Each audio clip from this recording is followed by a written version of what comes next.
Thank you for watching the video. This is YouTube Medical University. You just can't stop eating sweets. You get hungry while working and can't concentrate. And at this rate, your blood sugar might go up in your next blood test. I think many people feel this way. Many people also think that snacking is bad for diabetes and want to stop snacking somehow. But is snacking really that bad? In fact, by eating the right foods at the right time, it can actually be beneficial. There are even reports that blood sugar levels have stabilized. In other words, there are such things as good quality snacks. So, this time let's talk about what good quality snacks are like. For those who don't want to get diabetes, want to prevent it, or want to improve their diabetes, this time I'll talk about what to eat, how much, and when to eat it. As a doctor, I regularly diagnose and treat diabetes, as well as provide dietary guidance. In this video, I'll address concerns about snacks and treats for people with diabetes from a doctor's perspective. Let's begin. This time, in the first part, I'll introduce the top 5 worst snacks that easily raise blood sugar levels. Then, in the second part, I'll reveal the top 10 best quality snacks that don't raise blood sugar easily. Just like this. At YouTube Medical University, we share easy-to-understand videos from a doctor's perspective to help you become healthier. Please subscribe so you don't miss any new videos. Now, for the first part, the 5th worst snack that easily raises blood sugar is vegetable juice. Many people drink vegetable juice regularly for health reasons. Even if you don't eat enough veggies, vegetable juice can make you feel like you're doing something healthy. However, aren't most vegetable juices quite sweet when you think about it? Actually, from the perspective of diabetes and blood sugar levels, vegetable juice is a bit problematic. You need to be careful. That's because the ones that are commonly sold. Vegetable juice is made sweeter to make it easier to drink, and in many cases, the important dietary fiber found in vegetables has been removed. Also, if you look at the ingredients list on the back, you'll see that it's mostly fruit, and vegetables are listed much further down. Sugar is often added, so in reality, vegetable juice is a drink that can easily raise your blood sugar. Cola. The amount of sugar contained in 200 milliliters is about 22 grams for cola, and for 100% apple juice, it's 3/4 of an ounce per 200 milliliters. And as for a certain vegetable juice, it actually contains 7/10 of an ounce of sugar per 200 milliliters.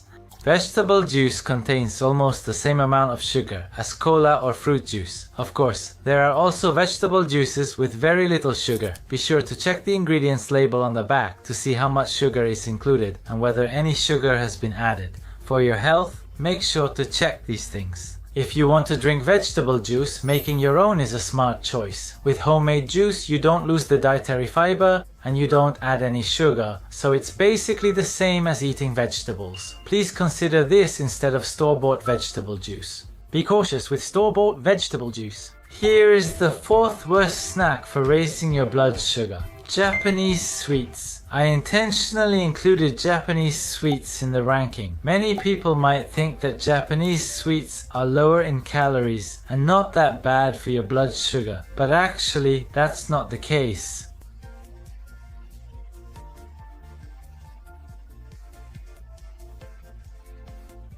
Japanese sweets compared to Western sweets, they tend to have a lot of carbohydrates. In other words, sugars. If you think about it, things like mochi and sweet red bean paste are used. Mochi is made from rice, and red bean paste contains a lot of sugar. Both of these are carbohydrates. Western sweets like cakes have a lot of fat, so as a result, they are higher in calories compared to Japanese sweets. Since they have less sugar and carbohydrates, it's actually Japanese sweets that tend to cause a rapid spike in blood sugar. In other words, if you want to prevent or improve diabetes, it's important to reduce carbohydrates and sugars, so please be careful with Japanese sweets as well. Strictly speaking, sugars and carbohydrates are different, but you can think of them as almost the same. Roughly speaking, if you have 10 units of sugar, your blood sugar will go up by 10. It's easier to understand if you think about it that way. Of course, there are individual differences, so please keep that in mind. Among Japanese sweets, the ones you should be especially careful with are the convenient types that can be stored at room temperature for a long time. These Japanese sweets are often ultra-processed foods, meaning they contain a lot of additives like preservatives, colorings, and flavorings. By including these additives, they are processed so that they can be stored at room temperature for a long time, and that's what we call ultra-processed foods. In a study from the United States reported in 2023, ultra-processed foods, people who ate ultra-processed foods had a higher risk of developing diabetes, and for every 10% increase in their intake, there are reports that the risk of diabetes increased by as much as 12%. You know, there are commercially available Daifuku and Yokan with long shelf lives. They're so convenient that we tend to stock up on them, but these are exactly the kinds of foods you should be careful with. The third worst snack for raising your blood sugar is instant ramen. When you're swamped with work, you might opt for cup noodles or a similar quick meal. It's easy to end up relying on instant ramen, isn't it? Because it's so convenient, the impact on your health can be significant. The problem with instant ramen is that it's high in salt, fat, and carbohydrates. The problem is that all of them are present in high amounts. Instant ramen. The amount of salt in one serving depends on the product, but it's usually about 5 to 6 grams. The recommended daily salt intake for adults is, for men it's 7.5 grams, for women 6 grams. Just by eating one serving of instant ramen, you might be consuming your entire day's worth of salt. Next, about fats. Most instant ramen noodles are fried.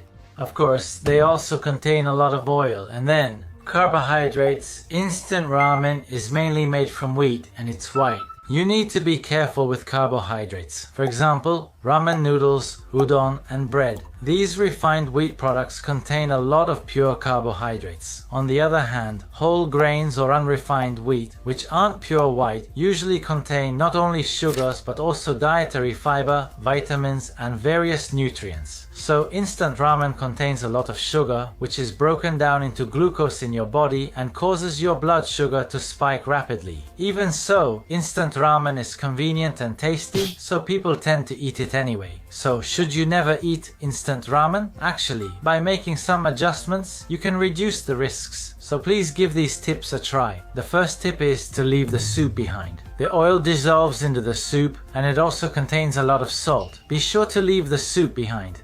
The second tip is to add lots of vegetable toppings like bean sprouts, green onions, and convenient dried wakame seaweed. When you eat instant ramen, try to do something about it. Please make sure to eat plenty of vegetables. Eating vegetables together can help slow down the rapid rise in blood sugar levels. Try to limit instant ramen to once a month or set your own pace and leave the soup behind. Please try to be conscious about eating more vegetables. The second worst snack for raising blood sugar levels is cereal bars. Cereal bars are sold at convenience stores and are easy to eat when you don't have time in the morning or when you're a little hungry, so I think a lot of people eat them. Depending on the product, but in my experience, when you look at the nutrition label, many cereal bars are surprisingly high in calories. And that's no surprise. Some even advertise that just eating one can replace breakfast, so they're very convenient. It's good in the sense that you can get calories, vitamins, and various nutrients, but since they're still high in calories, you need to be careful not to eat too many. It's as if they're rich in minerals and vitamins. They are said to be healthy because of those nutrients, but if you eat them as a snack to get those nutrients, they end up having about as many calories as a meal, so you still need to be careful about your blood sugar. Nutritional supplements or balanced nutrition foods. Because they're advertised that way, you end up thinking they're healthy and eat them because they taste good. But if you look closely, take a look at the cereal bar. They're often coated in chocolate or have dried fruit inside. There are a lot of things that obviously look delicious. Here's a question. How much sugar do you think is in a typical cereal bar? Of course, it depends on the product, but many of them contain more than 20 grams of sugar per bar. In other words, many of these items contain over 5 sugar cubes and more than 10 grams of fat each. So, for various reasons, as companies produce these cereals, check the nutrition label on the back. How much sugar does it have? How much fat does it have? Please pay attention and check these things. Some healthy looking foods can be surprisingly high in calories. Up until now, we've talked a lot about things like juice, Japanese sweets, and cereal bars. I've been saying that it's better not to eat sweets, but if you do eat them, when do you think is the best time? Do you think it's better to eat them between meals or to have them together after a meal? Of course, it also depends on the person's condition. when your blood sugar rises from a meal and then starts to go down. If you eat a snack at that point, your blood sugar goes up again and then it rises again at the next meal, so you end up staying in a high blood sugar state. So what happens if you eat sweets all at once after a meal? Your blood sugar will rise even more after eating, causing what's called a blood sugar spike, where your blood sugar shoots up rapidly. This also puts a burden on your body and can lead to diabetes. So is it better not to have snacks? However, if you don't have snacks, you might get really hungry by the next meal and end up overeating. If I eat snacks, it's not good, but if I don't eat snacks, I end up binge eating. What am I supposed to do? I think a lot of people feel that way, but I have a suggestion for you. For example, if you tend to crave sweets after a meal and end up eating chocolate or something similar, you might be able to suppress that urge by including healthy fruits with your meal. That way, you might not feel the need to eat sweets afterward. And then, there's the timing when you end up binge eating. When does that happen for you?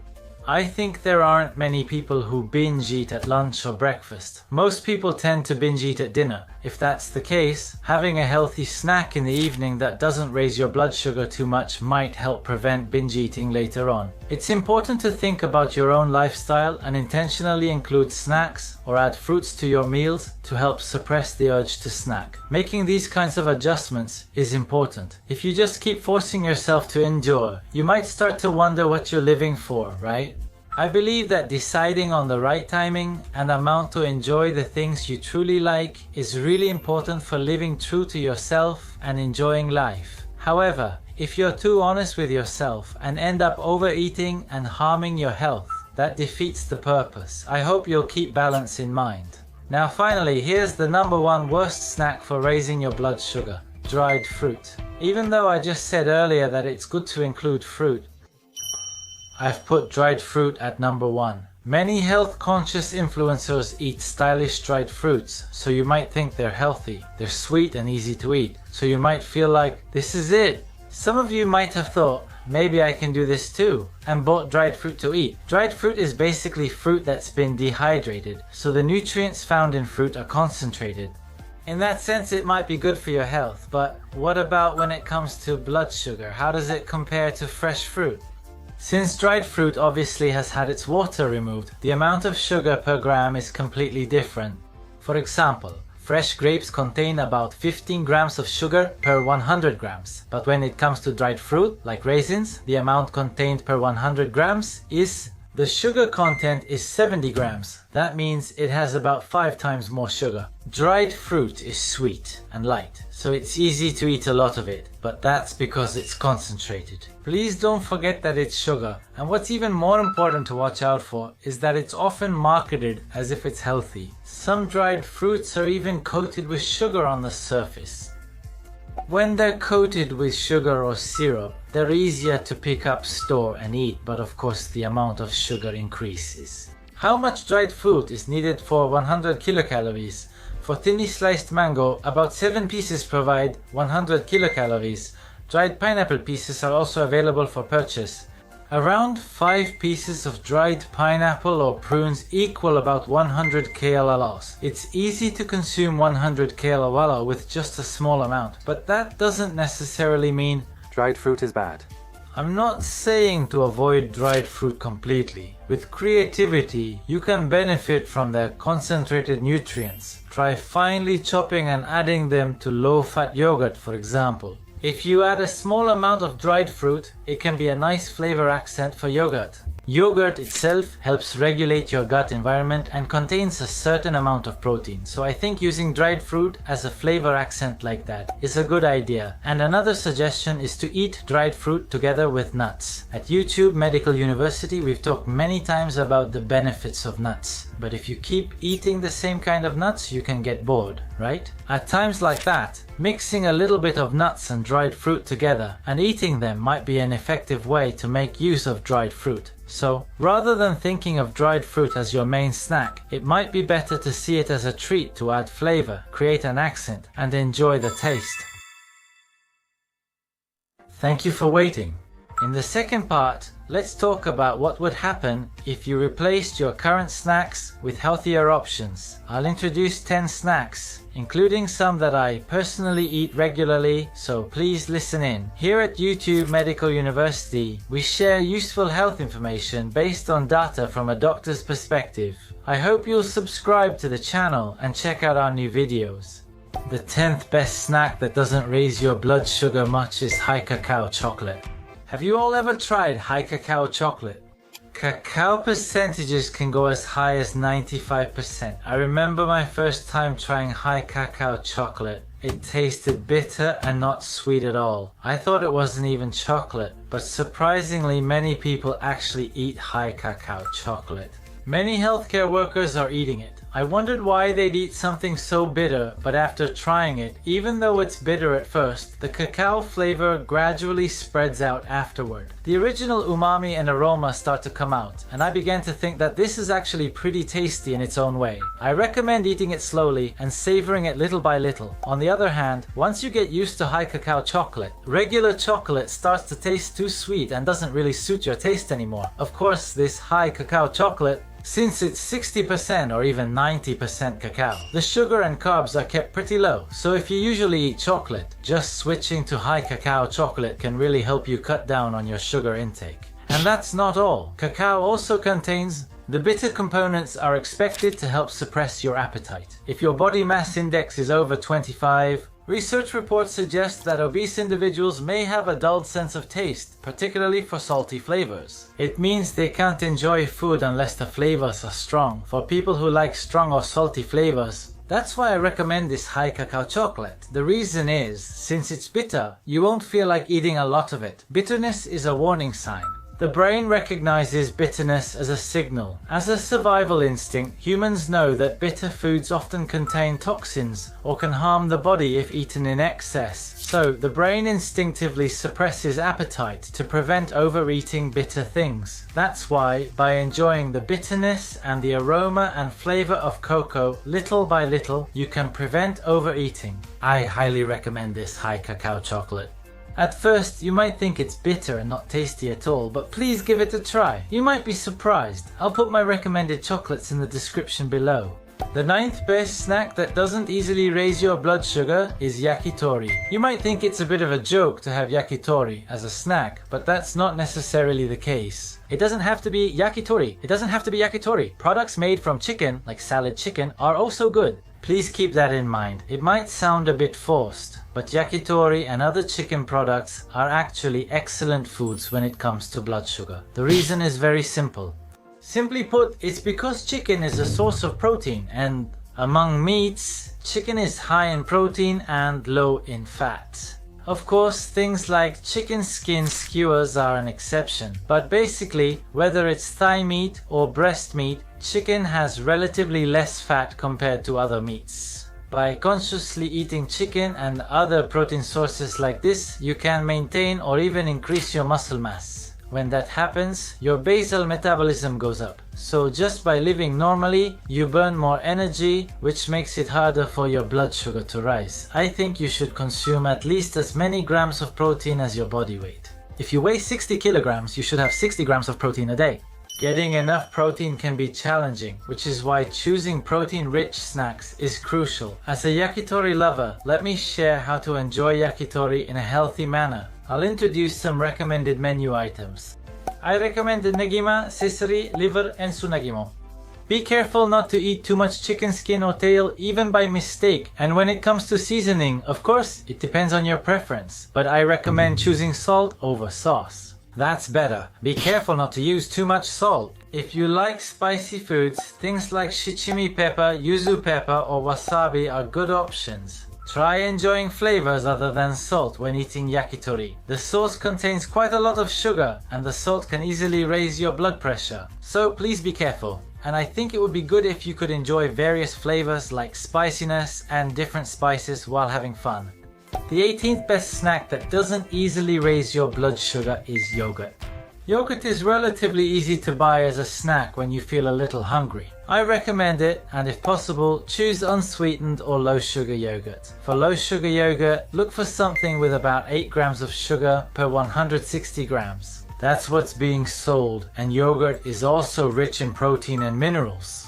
Calcium, magnesium, and potassium. These are included. And as you know, it contains bacteria like lactic acid bacteria that help regulate the intestinal environment. So some patients say that their bowel movements improved after their gut environment was balanced.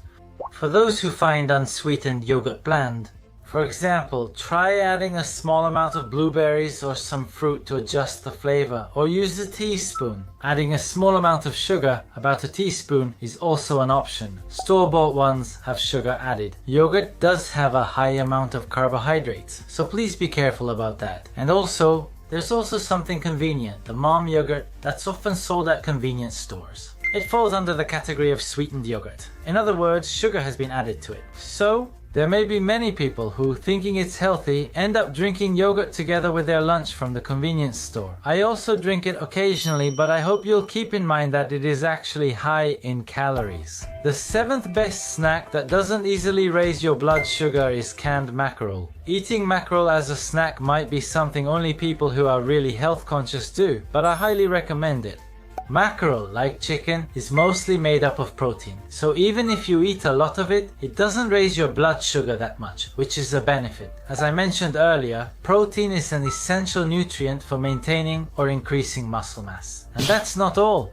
At YouTube Medical University, we've always recommended canned mackerel, but the more fish you eat, the more you can reduce your future risk of things like strokes and heart attacks, and as a result, there is even data showing that it can lower mortality rates. So, adding more of these blue-backed fish to your daily meals is good for your health. Canned mackerel and similar foods are extremely important for your health because they contain the oil is called omega-3, and to put it simply, it makes your blood flow more smoothly. It's an oil that tends to do that. Animal fats, when they get cold, turn white and solidify, right? However, fish oil isn't like that, right? If the oil in a fish's body solidified while it's swimming in the ocean, it wouldn't be able to survive. So fish oil is always smooth and doesn't solidify easily, and that's what makes it healthy. If you remember it that way, it's easier to understand. In fact, by consuming this kind of oil, it has the effect of lowering cholesterol, so when you usually eat meat, try eating fish instead. Or when you get a little hungry, snacking on canned mackerel is a very smart choice. It also keeps well, so why not stock a few cans at home?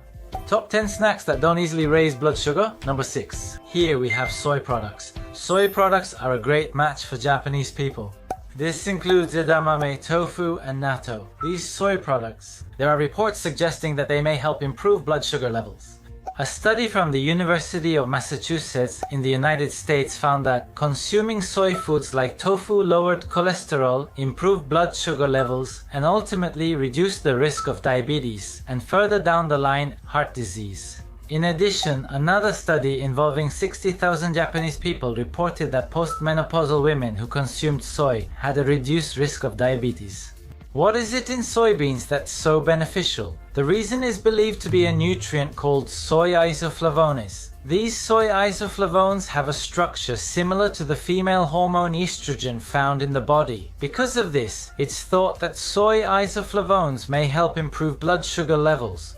When blood sugar levels rise, insulin is released to lower them. Estrogen has the effect of making it easier for blood sugar levels to decrease when insulin is released, and it's expected that soy isoflavones may have a similar effect. Soy products provide protein. Soy products are also rich in quality and dietary fiber. In other words, for those who want to prevent or improve diabetes, soy foods can be a great ally. The 15th best snack for keeping blood sugar levels from rising is protein powder. Up to this point, I've emphasized protein sources like grilled chicken, canned mackerel, and soybeans. The ultimate example of this is protein powder. Of course, it's important to get protein from real food, but for people who are busy or find it hard to consciously get enough protein, taking protein powder can be a good option. There are times when I don't have enough time either. There are times when I just get by at lunch with only protein powder. I think some people feel that protein powder is hard to dissolve, has an artificial sweetness, or just doesn't taste good. If that's based on your experience from a long time ago, I encourage you to give protein powder another try. You might be surprised. Protein powders these days taste really good. Some of them taste so much like real chocolate that you might think you're drinking chocolate juice, and they dissolve completely with just 3 or 4 shakes. Many excellent protein powders are available, especially when mixed with milk instead of water. They taste delicious and provide protein simultaneously, so I thought that's killing two birds with one stone. But you know, it's hard to keep things going. Even for someone like me who can't keep up with things, taking this protein is easy, so I do it all the time. If you weigh 60 kilograms and want to get at least 60 grams of protein a day, you need to get 20 grams of protein per meal. But getting 20 grams per meal, for example, even if you have salted salmon, natto and miso soup for breakfast, you barely make it. It's still not quite enough to reach 20 grams. Are there really people who can eat that much in the morning? For this reason, many Japanese people aren't able to get 60 grams of protein a day. That's why having some protein when you feel a little hungry is a very effective option. Interestingly, protein tends to keep you feeling full for a long time. In fact, when comparing a group that ate a lot of carbs when hungry and a group that consumed protein, the group that had protein, there are even reports that their overeating was suppressed.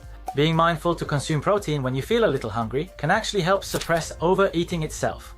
Protein also helps maintain your muscles. Considering this, there's no reason not to consume it. I'll link my recommended protein in the description for those interested.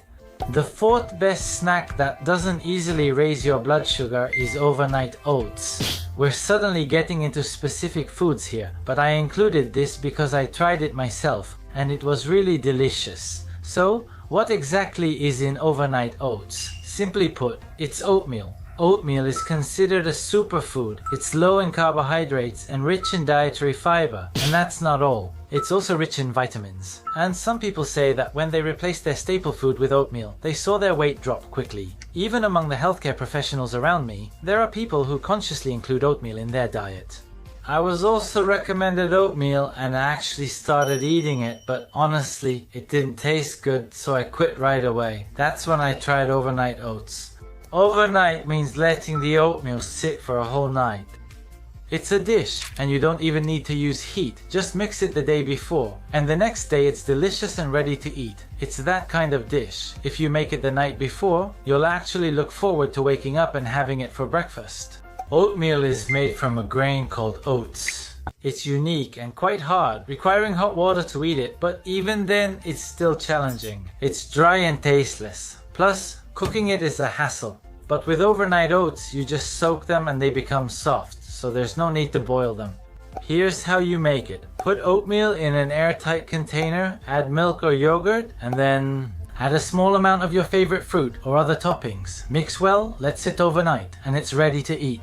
You can also use almond milk instead of regular milk, or mix in things like vanilla essence or cottage cheese for a different twist. After trying this, I really think oatmeal. It's excellent and rich in dietary fiber, keeping you full for a long time. Eating this in the morning surprisingly prevents hunger until lunchtime. It's also nutritionally well balanced, with about 10 grams of protein, 8 grams of fat, and around 20 grams of carbohydrates.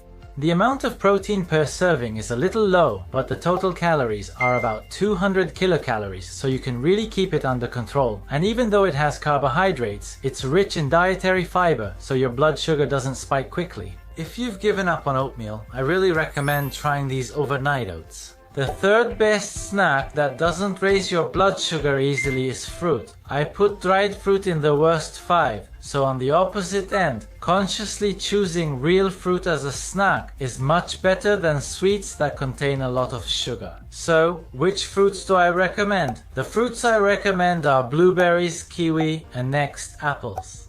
I looked at the nutritional balance of all fruits, including blueberries, kiwi, and apples. Among them, these are fruits with a high proportion of dietary fiber, even if you usually eat things like chocolate as a snack.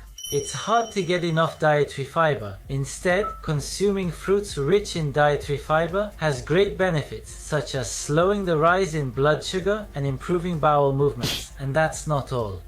Fruits are rich in vitamins and minerals, right? In that sense, adding fruit as a snack is an effective way to supplement the 5 major nutrients that may be lacking in your 3 main meals. However, some people might think it's okay to eat as much fruit as they want, but that's a mistake.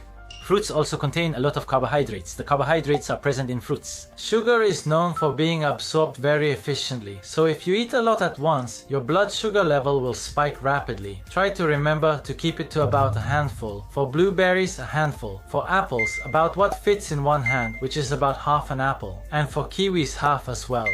Try to remember to eat about one fruit over the course of a day. Fruits are in season at different times of the year, so it's also important to enjoy eating them while appreciating the changing seasons. I hope you can enjoy healthy snacks without building up stress. The second best snack for keeping your blood sugar from rising is dried fish. Do you ever eat dried fish as a snack? It's often eaten as a side dish with alcohol, isn't it? Please give it a try. When you feel a little hungry, try having dried fish snacks like a tarime. The good thing about these is that most of them are made up of protein, so for the same reasons I mentioned before, you can keep your sugar intake low while getting protein, which many people lack. Dried fish is very effective for this, and that's not all. Dried fish is tough, so even if you eat it, you have to chew it many times and really savor the flavor. This act of increasing the number of chews is also important. This stimulates the satiety center in your brain, helping prevent overeating. Dried fish is a very good food because it's low in calories, low in sugar, and high in protein. However, there is one thing you should be careful about. If you've studied this, you probably already know. It's the salt content. Just like blood sugar levels can cause arteriosclerosis, high blood pressure also puts a strain on your blood vessels, which can make arteriosclerosis worse and increase the risk of heart and brain blockages in the future. So, in that sense, you also need to be careful about salt intake. If you think you can eat as much dried fish as you want, you'll quickly exceed the recommended daily salt intake. So even if you eat dried fish, keep it to a small amount, about 20 grams. It's also great as a snack, just like potato chips or other snacks. It might be healthier to eat dried fish like this rather than sweets, but be careful not to overeat. The number one best snack that doesn't raise your blood sugar is boiled eggs. Just boil them. It's not really necessary, but eggs. Eggs are often called a complete nutritional food, aren't they? When I was a college student, I didn't have any money when I got a little hungry, so I bought eggs. I used to boil a bunch of them and eat them often. These boiled eggs have a very low amount of carbohydrates, only about 0.1 grams per egg. And eggs contain essential amino acids, which are proteins that our bodies can't produce on their own. That's not all. Eggs also contain various vitamins, such as vitamin A and B vitamins. There aren't many nutrients as convenient, protein-rich, vitamin-rich, and relatively inexpensive as eggs. Not only can you have them as a snack, but you can also add them to salads to supplement protein, which is often lacking. In the past, people used to say that eating too many eggs was bad for cholesterol, but many research reports have shown that eating a lot of eggs doesn't cause a sudden increase in cholesterol or raise the risk of future heart attacks or strokes. No data exists as it varies by individual. Consult your doctor, but don't make blind decisions. Limit yourself to 1 egg per day. Rather, I think it's much healthier to consciously eat eggs and get protein and vitamins that way. How was it? Let's review what we've covered so far. In the first period, we discussed the top 5 worst snacks that raise blood sugar, including vegetable juice, which contains a surprising amount of sugar despite having little fat. Japanese sweets, a friend to busy people. Instant ramen and cereal bars, which appear healthy but are high in calories and easy to overeat due to their light weight. I introduced dried fruits and then in the second period as the top 10 quality snacks that don't easily raise blood sugar. First, high cacao chocolate. The bitterness becomes addictive. Second, chicken. For yakitori, choose Negima or Sesari. The third is low sugar or sugar-free yogurt. The fourth is canned mackerel, the ally of justice. The fifth is soy isoflavones. They're getting a lot of attention. The sixth is protein. Since it's easy to be low on protein, I supplement with protein powder. The seventh is overnight oats, which can be eaten for breakfast like a dessert and keep you full for a long time. For fruit, I suggest blueberries, kiwi, and apples. Be cautious with dried fish consumption. Lastly, eggs, particularly boiled eggs, are a highly recommended complete nutritional food. What are your thoughts? I think you've realized that in most cases, good quality snacks are those that are rich in protein. And in addition to that, you've probably also realized that good quality snacks are those with few preservatives and are as natural as possible. Just because you have diabetes doesn't mean there are foods you absolutely can't eat. I introduced the 5 worst foods, but if you try to endure everything and end up building up stress and binge eating, it defeats the purpose. If you make yourself unhappy by trying to endure everything for your health, that's also missing the point. It's very important to enjoy the foods you want to eat in moderation. With that in mind, I think it's a wise choice to consciously select healthy, high-quality snacks and treats that don't raise your blood sugar much, so you can continue to enjoy delicious food later in life. Don't forget the joy of eating tasty food, and you don't have to aim for perfection. If you keep in mind what I introduced today and incorporate it into your diet, I'd be happy. And of course, it's important to be grateful for your food and to focus on your food while eating. This is called mindful eating, which is getting a lot of attention these days. Instead of eating while watching television or working busily, eating while distracted often leads to overeating. It's crucial to savor the pleasure of eating, relish delicious food, and enjoy meals while being health conscious. Thanks for watching till the end. I'm sure there are various perspectives, so please share your views and what you're mindful of. Foods you no longer eat because you decided to avoid them.